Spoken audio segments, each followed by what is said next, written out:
नमस्कार साथियों, मैं प्रभु दयाल हंस प्रवक्ता हिंदी एक बार फिर आपका स्वागत करता हूं अपने YouTube चैनल पर। प्यारे साथियों, कक्षा 12वीं हिंदी की पाठ्य पुस्तक अभिव्यक्ति और माध्यम के अध्याय विभिन्न माध्यमों के लिए लेखन से आज हम आपके लिए लेकर के आए हैं फीचर लेखन। प्यारे साथियों, इस वीडियो में हम पढ़ेंगे कि फीचर क्या है, फीचर को किस तरह लिखा जाता है, फीचर लेखन की शैली क्या है, समाचार और फीचर में क्या अंतर है, फीचर की विशेषताएं क्या हैं। इन सब प्रश्नों पर बात करते हुए आइए पढ़ते हैं फीचर लेखन।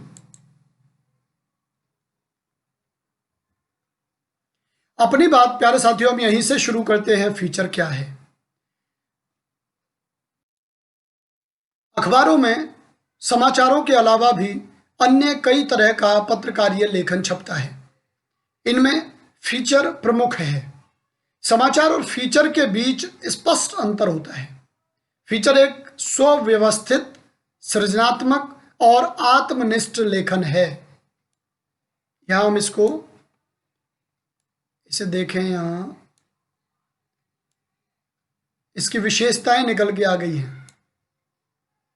फीचर एक सुव्यवस्थित, सृजनात्मक और आत्मनिष्ठ लेखन है जिसका उद्देश्य पाठकों को सूचना देने, यह उद्देश्य हो गया, शिक्षित करने और मुख्य रूप से उनका मनोरंजन करने के लिए फीचर लिखा जाता है। तो अब देखिए, जब भी बात आएगी फीचर की परिभाषा की तो आप लिखेंगे कि फीचर एक सुव्यवस्थित, सृजनात्मक और आत्मनिष्ठ लेखन है। ये तो परिभाषा हो गई। अब इसका उद्देश्य क्या है तो हम बताएंगे कि फीचर का उद्देश्य पाठकों को सूचना देना, उन्हें शिक्षित करना और साथ ही उनका मनोरंजन करना होता है। फीचर समाचार की तरह पाठकों को तात्कालिक घटनाक्रम से अवगत नहीं कराता। ये अंतर हो गया। समाचार क्या करता है? जो तत्काल घटनाएं घट रही हैं उनके बारे में हमें तथ्यात्मक सूचना देता है, लेकिन फीचर ऐसा नहीं करता। फीचर तात्कालिक घटनाओं पे काम नहीं करता। वह अतीत में घट चुकी घटनाओं के बारे में भी लिखा जा सकता है, वर्तमान पर भी लिखा जा सकता है और भविष्य से संबंधित चीजों पर भी फीचर लिखा जा सकता है। फीचर लेखन की शैली भी समाचार लेखन की शैली से अलग होती है। समाचार लेखन में आप देखिए वस्तुनिष्ठता और तथ्यों की शुद्धता पर जोर दिया जाता है। समाचार लेखन में तो आपने पढ़ा है, ककारों पे हम बात करते हैं, कब, कौन, कैसे, कहाँ के, किस तरह। तो फीचर में कब, कौन, कैसे पे बात नहीं की जाती, ककारों पे बात नहीं की जाती है, तथ्यों पे बात नहीं की जाती है, वस्तुनिष्ठता नहीं होती इसमें। फीचर को तो हम एक ऐसे लेखन की तरह लेकर चलते हैं जिसमें हम अपना और पढ़ने वाले का मनोरंजन भी करें, उनको सूचनाएं भी दें, लेकिन वो सूचनाएं केवल आंकड़ेबाजी तक सीमित न रहें। उन्हें बहुत हल्के फुल्के अंदाज में, एक रोचक अंदाज में हमें पाठकों के लिए प्रस्तुत करना होता है ताकि वह पूरी रुचि के साथ सूचनाएं प्राप्त भी करें और वातावरण नीरस न बने। यानी समाचार लिखते हुए रिपोर्टर उसमें अपने विचार नहीं डाल सकता, जबकि फीचर में लेखक के पास अपनी राय या दृष्टिकोण और भावनाएं जाहिर करने का अवसर होता है। ये भी बड़ा अंतर है। जो समाचार लिखते समय जो लेखक होगा, रिपोर्टर होगा, वह समाचार में अपने विचारों को नहीं डाल सकता। वह सीधा सीधा सूचनाओं पर, तथ्यों पर, आंकड़ों पर बात करता है। लेकिन फीचर इसीलिए आत्मनिष्ठ लेखन कहा गया है क्योंकि फीचर में लेखक अपने विचारों से भी पाठकों को अवगत करा सकता है। इसी के साथ दूसरी बात कहते हैं कि फीचर लेखन में उल्टा पिरामिड शैली का प्रयोग नहीं होता। यानी फीचर लेखन का कोई एक तय ढांचा या फार्मूला नहीं होता है। फीचर लेखन की शैली काफी हद तक कथात्मक शैली की तरह मनोरंजनात्मक है। इस बात को और जोड़ देता हूं कि पहली बात तो वो हो गया, फीचर और समाचार में अंतर होता है। फीचर की परिभाषा हमने दे दी, ये भी बता दिया कि उसका उद्देश्य क्या है, ये भी बता दिया कि फीचर लेखन जो है वो समाचार लेखन से अलग होता है। फीचर लेखन की शैली समाचार लेखन की शैली से अलग है। समाचार लेखन वस्तुनिष्ठता और तथ्यों पर चलता है, जबकि फीचर में ऐसा नहीं होता। फीचर में आत्मनिष्ठ लेखन किया जाता है। लेखक जैसा चाहे मनोरंजनात्मक ढंग से सूचनाएं देने का कार्य फीचर लेखन के माध्यम से किया जाता है। तीसरी बात यदि कहें, फीचर लेखन की भाषा समाचारों के विपरीत सरल, रूपात्मक, आकर्षक और मन को छूने वाली होती है। समाचारों में क्या होता है, समाचारों में तो हमें क्योंकि सूचनाएं देनी होती है, तथ्य देने होते हैं, तो भाषा जो है हमारी नीरस बन जाती है। उस भाषा को सरल, रूपात्मक और आकर्षक और मन को छूने वाली, मर्म तक पहुंचने वाली बनाने की आवश्यकता फीचर लेखन में पड़ती है। फीचर की भाषा में समाचारों की सपाट बयानी नहीं चलती। जब समाचार लिखे जाते हैं तो उसमें पहले भी ये बात हम कर चुके हैं कि लेखक अपनी तरफ से कुछ जोड़ता घटाता नहीं है। ककारों पे आधारित बातें वो कहता है, इसलिए जो बातें हैं वो नीरस हो जाती हैं, समाचार नीरस होने लगता है। फीचर में हम क्या करते हैं, उसे एक कहानी की तरह लेकर के चलते हैं।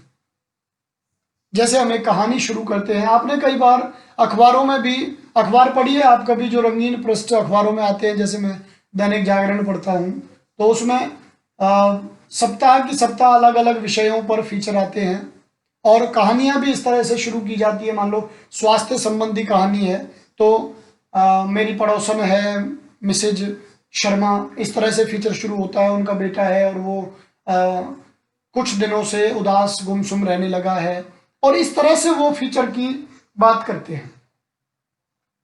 उसमें एक कहानी की तरह शुरुआत दी जाती है। हमारा मन करता है कि हम और पढ़ें, उस बच्चे के साथ क्या हुआ, उसके साथ ये उदास और निराश होने की जो बात आई तो उसका कारण क्या निकला, उसका समाधान कैसे हुआ, इस तरह से बातें चलती हैं। और ये बातें इतनी आकर्षक होती हैं कि अंत तक पहुंचते पहुंचते हमें सूचनाएं भी देती हैं और साथ ही हमारा मनोरंजन भी करती हैं।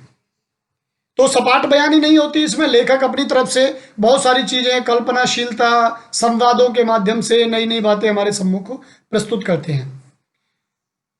लेकिन इसका अर्थ यह नहीं है कि फीचर की भाषा और शैली को अलंकारिक और दुरूह बना दिया जाए। लेखक अपने विचार उसमें दे सकता है, तो इसका मतलब ये नहीं है कि उसकी जो भाषा है उसे बहुत ज्यादा अलंकारिक कर दिया जाए, उसमें बहुत सारे उपमानों का, बिंबों का प्रयोग किया जाए और उसे दुरूह, कठिन बना दिया जाए। कठिन यदि भाषा को हमने बना दिया तो फीचर लेखन का उद्देश्य समाप्त होने का डर रहता है। चौथी बात, फीचर में समाचारों की तरह शब्दों की कोई अधिकतम सीमा नहीं होती। फीचर आमतौर पर समाचार रिपोर्ट से बड़े होते हैं। अखबारों और पत्रिकाओं में 250 शब्दों से लेकर 2000 शब्दों तक के फीचर छपते हैं। पत्रिकाओं में, अखबारों में आप देखेंगे तो 250 शब्दों से लेकर 2000 शब्दों तक। इसका मतलब यह है कि फीचर विस्तार से भी लिखे जाते हैं, लेकिन समाचारों में वह विस्तार नहीं मिलता। आप कभी भी किसी दुर्घटना को लेकर के कोई समाचार देखिए, कोई दुर्घटना घटी तो वह किस किस तरह से घटी, कब, कौन, कहाँ, क्या, कैसे, किसके, उस सारी चीज़ों को देने में ज़्यादा से ज़्यादा कितने शब्द आएंगे, हद से हद 500 शब्दों का आपका समाचार बन जाएगा। लेकिन फीचर में आप 2000 शब्द तक या उससे भी 200-400 आगे पीछे आप लोग कर सकते हैं, तो उतना हम फीचर में लेखन कार्य करते हैं। एक अच्छे और रोचक फीचर के साथ फोटो, रेखांकन, ग्राफिक्स आदि का होना जरूरी है। जब एक अच्छा फीचर हम बनाएंगे तो उसमें ये ध्यान रखें कि उसमें फोटो संलग्न किए जाएं या रेखांकन कार्य किया जाए या ग्राफिक्स दिए जाएं। उससे क्या होगा, फीचर और आकर्षक बनेगा। समाचारों में हम ये चीज़ें नहीं दे पाते हैं, ज़्यादा से ज़्यादा उस दुर्घटना का एक आध दृश्य हम दे देते हैं, एक चित्र दे देते हैं, लेकिन ग्राफिक्स का, एनिमेशन का बहुत ज़्यादा प्रयोग फीचर में किए जाने की गुंजाइश रहती है। फीचर का विषय कुछ भी हो सकता है, ये बात बिल्कुल ध्यान में रखें। फीचर को आप जो भी आपको विषय दिखाई दे, शिक्षा, अपराध, विज्ञान, चिकित्सा, गणित, आचार व्यवहार, बोलचाल, रहन सहन, खान पान, कोई भी शीर्षक, कोई भी विषय जो आपको लगता है कि भाई हाँ हम इस पर हम लिखना चाहते हैं, तो आप उस पर फीचर लिख सकते हैं। ये स्वतंत्रता आपको फीचर लेखन में मिलती है। हल्के फुल्के विषयों से लेकर गंभीर विषयों और मुद्दों पर भी फीचर लिखा जा सकता है। जैसे आप अपने स्कूल पर परिचयात्मक फीचर लिखने से लेकर उसके सालाना समारोह व अपनी शैक्षणिक यात्रा, स्टडी टूर पर केंद्रित फीचर भी लिख सकते हैं। दरअसल फीचर एक तरह का ट्रीटमेंट है जो आमतौर पर विषय और मुद्दे की जरूरत के मुताबिक उसे प्रस्तुत करते हुए दिया जाता है। तो फीचर को हम इन आधारों पर कैसे पहचानें, उसके लिए एक गतिविधि यहाँ दी जा रही है। आप उसे अच्छे से अमल में लाएं, उसे देखें, उसे करें, तो फीचर को पहचानने में आपको आसानी रहेगी। दो अलग अलग अखबारों के रविवारीय परिशिष्ट को ध्यान से पढ़िए। दो अलग अलग अखबार लीजिए और रविवार का जो स्पेशल पेज आता है, परिशिष्ट आता है, उसे अलग निकालिए और उसे ध्यानपूर्वक पढ़िए। उसमें प्रकाशित सामग्री की सूची बनाइए। आपने फीचर की परिभाषा पढ़ी है, इस आधार पर बताइए कि प्रकाशित सामग्री में किसे आप फीचर की श्रेणी में रखेंगे। उनमें प्रकाशित फीचर को ध्यान से पढ़िए और उसकी खूबियों के बारे में बताइए। उन फीचरों पर कक्षा में चर्चा कीजिए। इसके अलावा विभिन्न अखबारों और पत्रिकाओं से अपनी पसंद के 5 फीचर चुनकर निकालिए और उन्हें बड़े पोस्टरों पर चिपकाकर कक्षा में प्रदर्शित कीजिए। इस गतिविधि का लाभ क्या होगा?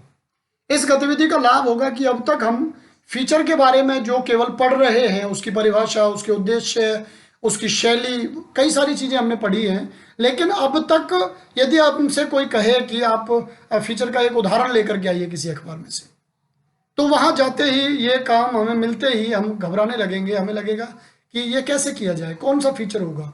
तो इस गतिविधि के माध्यम से आप उस फीचर को, फीचर की विशेषताओं के आधार पर पहचान सकते हैं। आपको बेझिझक यह आप बता सकते हैं कि ये जो लेख हमें दिख रहा है, ये असलियत में फीचर है, फीचर लेखन का एक उदाहरण है। आइए आगे चलते हैं, फीचर कैसे लिखें। फीचर लिखना, अब तक तो हमने उसकी परिभाषाएं पढ़ी, उसकी शैली पढ़ी, उसके बारे में कई बातें पढ़ी हैं। अब यदि हमें ही लिखना पड़े तो कैसे करें? फीचर लिखते हुए कुछ बातों का ध्यान रखना बहुत जरूरी है। पहली बात तो यह है कि फीचर को सजीव बनाने के लिए उसमें उस विषय से जुड़े लोगों यानी पात्रों की मौजूदगी जरूरी है। उस फीचर जो हम लिख रहे हैं, जैसे स्कूल के बारे में उसमें आया था कि स्कूल का परिचय देते हुए आप लिखें, तो शुरुआत कहीं किसी कहानी की तरह हम उसमें कर सकते हैं। विद्यालय को भी एक पात्र हम बना सकते हैं, या विद्यालय में प्रिंसिपल है, स्टाफ है, हमारे साथी हैं, उनको पात्र के रूप में फीचर में डाला जा सकता है। तो ये कहते हैं जब भी आप फीचर लिखेंगे तो उस विषय से जुड़े हुए लोग, मान लीजिए हम चिकित्सा के बारे में लिख रहे हैं, तो चिकित्सा से जुड़े हुए लोग उसमें जरूर शामिल होने चाहिए। यदि ऐसा नहीं होगा तो फीचर विश्वसनीय नहीं बन पाएगा। दूसरे, कहानी को उसके जरिए कहने की कोशिश कीजिए, यानी पात्रों के माध्यम से उस विषय के विभिन्न पहलुओं को सामने ले आइए। तीसरे, कहानी को बताने का अंदाज ऐसा हो कि आपके पाठक यह महसूस करें कि वे खुद देख और सुन रहे हैं। तो अंदाज पे भी बहुत हद तक डिपेंड करता है। यदि आप इस अंदाज से कहानी कहेंगे कि फीचर ना होकर के एक कथा बन जाए, तो पाठक उससे ज़्यादा जुड़ेंगे। जिस विषय से संबंधित बात आपने कही है, उस विषय से जुड़े हुए लोगों को उसमें पात्रों की तरह शामिल करेंगे तो और विश्वसनीयता बढ़ेगी। चौथे, फीचर को मनोरंजक होने के साथ साथ सूचनात्मक होना चाहिए। तात्पर्य यह है कि फीचर को किसी बैठक या सभा के कार्यवाही विवरण की तरह नहीं लिखा जाना चाहिए। साथ ही फीचर कोई नीरस शोध रिपोर्ट भी नहीं है, वह बड़ी घटनाओं, कार्यक्रमों, आयोजनों की सूखी और बेजान रिपोर्ट भी नहीं है। फीचर आमतौर पर तथ्यों, सूचनाओं और विचारों पर आधारित कथात्मक विवरण और विश्लेषण होता है। फीचर की कोई ना कोई थीम होनी चाहिए। उस थीम के इर्द गिर्द सभी प्रासंगिक सूचनाएं, तथ्य और विचार गुथे होने चाहिए।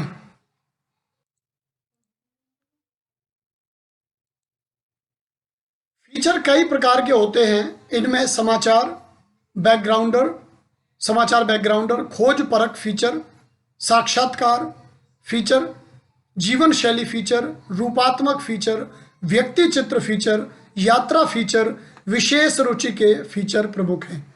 तो एक ये भी आप नोट कर लें, फीचर के प्रकार संबंधी यदि कोई प्रश्न आता है तो समाचार बैकग्राउंडर, खोज परक फीचर, साक्षात्कार फीचर, जीवन शैली फीचर, रूपात्मक फीचर, व्यक्ति चित्र फीचर, यात्रा फीचर और विशेष रुचि के फीचर, ये इसके प्रकार है। फीचर लेखन का कोई निश्चित ढांचा या फॉर्मूला नहीं होता है, इसलिए आप फीचर कहीं से भी शुरू कर सकते हैं। हर फीचर का एक प्रारंभ, मध्य और अंत होता है। प्रारंभ आकर्षक और उत्सुकता पैदा करने वाला होना चाहिए। हालांकि प्रारंभ, मध्य और अंत को अलग अलग देखने के बजाय हमें पूरे फीचर को समग्रता में देखना चाहिए। लेकिन अगर फीचर का प्रारंभ आकर्षक, रोचक और प्रभावी होगा तो बाकी पूरा फीचर भी पठनीय और रोचक बन सकता है। प्रारंभ पर बहुत हद तक निर्भर करता है कि आपका पूरा फीचर पढ़ा जाना चाहिए अथवा नहीं। यदि आपने प्रारंभ ही आकर्षक नहीं दिया है, रोचक नहीं दिया है, तो आप उम्मीद करिए कि आपका फीचर पूरा नहीं पढ़ा जाएगा। समग्रता से हमें फीचर को देखना अवश्य है, परंतु ये ध्यान रखना है कि प्रारंभ से ही वह प्रक्रिया शुरू होती है। यदि पाठक को आप बांधने में, उसकी रुचि जगाने में सफल हो जाते हैं तो वह अंत तक आपकी बात सुनेगा, आपकी बात पढ़ेगा। जैसे अगर आप किसी जाने माने व्यक्ति पर एक व्यक्ति चित्र फीचर तैयार कर रहे हैं तो उसकी शुरुआत किसी ऐसी घटना के उल्लेख से कर सकते हैं जिसने उनके जीवन की दिशा बदल दी, या उसकी शुरुआत उनकी किसी ताजा उपलब्धि के ब्यौरे से हो सकती है और फिर फीचर को उनके पिछले जीवन के संघर्षों की ओर मोड़ा जा सकता है। इसके बाद फीचर में उनके कुछ करीबी लोगों और उनकी उपलब्धियों से वाकिफ विशेषज्ञों के दिलचस्प, आकर्षक और खास वक्तव्यों को उद्धृत करते हुए उनके व्यक्तित्व के विभिन्न पहलुओं को भी उजागर किया जा सकता है। फीचर में एक या दो ऐसी घटनाओं को खुद उनकी जबान में पेश किया जा सकता है जो न सिर्फ दिलचस्प और अनूठी हों, बल्कि उससे उनके जीवन के अहम क्षणों पर रोशनी पड़ती हो। तो ये आपके लिए कुछ सुझाव हैं। यदि आप फीचर लिखने जा रहे हैं तो इन माध्यमों से आप अपने फीचर को आकर्षक और रोचक बना सकते हैं। फीचर के आखिरी हिस्से में उनकी भविष्य की योजनाओं पर फोकस करना चाहिए। वे अपने सामने क्या चुनौतियां देखते हैं और उनसे निपटने के लिए उनकी क्या तैयारी है, यहाँ स्वयं उन्हें उद्धृत कर सकते हैं। इस तरह फीचर का प्रारंभ, अब यहाँ देखिए, यहाँ स्वयं उन्हें उद्धृत कर सकते हैं, ये भी ठीक है। ये भी ठीक है कि आप उस लेखक से, उस व्यक्ति से ही उसकी भविष्य की योजनाओं को कहलवा सकते हैं। उनके माध्यम से ही उसकी भविष्य की योजनाओं पर प्रकाश डाला जा सकता है। इस तरह फीचर का प्रारंभ, मध्य और अंत को सहज और स्वाभाविक तरीके से एक साथ कैसे बांधें। हर पैराग्राफ अपने पहले के पैराग्राफ से सहज तरीके से जुड़ा हो और शुरू से आखिर तक प्रवाह और गति बनी रहे। यह सुनिश्चित करने के लिए पैराग्राफ छोटे रखिए और एक पैराग्राफ में एक पहलू पर ही फोकस कीजिए। एक पैराग्राफ एक ही बात को स्पष्ट करे, इस बात का विशेष ध्यान रखिए। तो इससे जुड़ी हुई भी गतिविधि हम कर सकते हैं जिससे हमें फीचर लेखन में थोड़ा अनुभव हो सके, अभ्यास उसका हो सके। तो गतिविधि है कि अपने स्कूल की लाइब्रेरी या खेल के मैदान पर एक 300 शब्दों का फीचर लिखिए। इसमें लाइब्रेरी या खेल के मैदान से जुड़े तथ्यों के अलावा दिलचस्प जानकारियां भी शामिल कीजिए। इस फीचर के लिए लाइब्रेरियन या खेल के मैदान के प्रभारी शिक्षक से बातचीत के अलावा विभिन्न कक्षाओं के छात्र छात्राओं से जुड़े हुए इंटरव्यू लेकर उनकी जानकारी भी इकट्ठी की जा सकती है। तो इस तरह से ये जो गतिविधि है, हम इसके माध्यम से फीचर की गहराई तक पहुंच सकते हैं। फीचर लिखने के अनुभव से दो चार हो सकते हैं, उसका अनुभव भी हमें मिलेगा कि फीचर कैसे लिखें, कोई लेखक कैसे फीचर लिखता है, तो आप स्वयं यह करके देख सकते हैं। तो प्यारे साथियों, आज इतना ही। हम आपका धन्यवाद व्यक्त करते हैं कि आप लगातार हमें देखते हैं, हमें सुनते हैं। और यदि इससे जुड़ा हुआ कोई प्रश्न है तो आप कमेंट बॉक्स में हमें प्रश्न करिए। मैं यथासंभव यथासमय प्रयास करूंगा कि उसका उत्तर दूं। तो आज इतना ही। अति शीघ्र इस पाठ से जुड़ा हुआ कोई और बिंदु लेकर के हम आपके बीच उपस्थित होंगे। तब तक के लिए आप सभी को पुनः धन्यवाद। आप सभी को नमस्कार।